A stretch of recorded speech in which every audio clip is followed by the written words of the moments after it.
एक जंगल में एक हाथी की हुकूमत थी जो बज़ाहिर बहुत ताकतवर दिखाई देता था, लेकिन दिन भर तालाब के किनारे सुस्त पड़ा रहता था और अपने दोस्तों के साथ वक्त गुजार देता था। जंगल बहुत वसी व खूबसूरत था, इसी वजह से दूसरे जंगल के जानवरों की नजर इस पर थी, क्योंकि ये जंगल बहुत ज्यादा खूबसूरत था।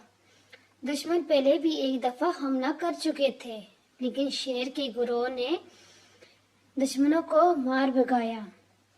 हाथियों की लापरवाही देखते हुए दुश्मन एक बार फिर हमला की तैयारी में मसरूफ थे।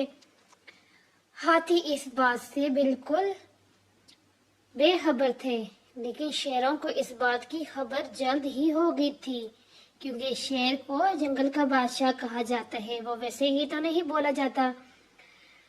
और शेरों ने खुफिया तौर पर मुकाबले की तैयारी शुरू कर दी और रात को जाकर पहरा देने लगे। शेर ने एक दिन हाथी और तमाम जानवरों को इकट्ठा किया और खतरे से आगाह किया।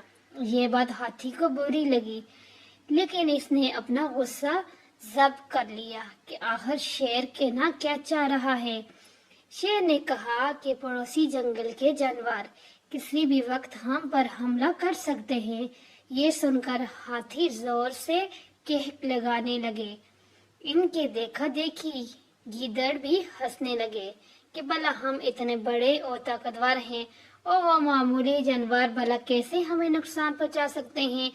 हिरन, बंदर, खरगोश वगैरह अपने बच्चों की तरफ से परेशान हो गए और शेर की बात सुनकर इत्तेफाक करते हुए कहा कि सब जानवरों की हिफाजत बादशाह की जिम्मेदारी है। मगर हाथियों ने ये बात सुनी अनसुनी कर दी। शेर की बातों में सच्चाई थी और ये सच्चाई एक दिन हाथियों और गीदड़ों पर वाज़ी हो गई। गेंडों पर वाज़ी हो गई। एक रात दुश्मन जानवर हमलावर हो गए। दूर से दुश्मनों की कदमों की आहट सुनकर शेर खुद भी चौकन्ना हो गया और दूसरे जानवरों को भी जगा दिया ताकि वो अपनी हिफाजत कर सके। लेकिन हाथी और गेंडे नींद के मजे ले रहे थे। फिर वही हुआ जिसका डर था। दुश्मन ने सोए हुए हाथों और गेंडों को अपने निशाना बनाया, लेकिन इसी वक्त शेरों ने दुश्मनों को पर इस तरह से हमला किया कि वह सोच भी नहीं सकते थे। लड़ाई काफी देर तक हुई। सुबह होने के आसार नजर आने लगे। सुबह की रोशनी में दुश्मन जानवरों की लाशें बिखरी पड़ी थी।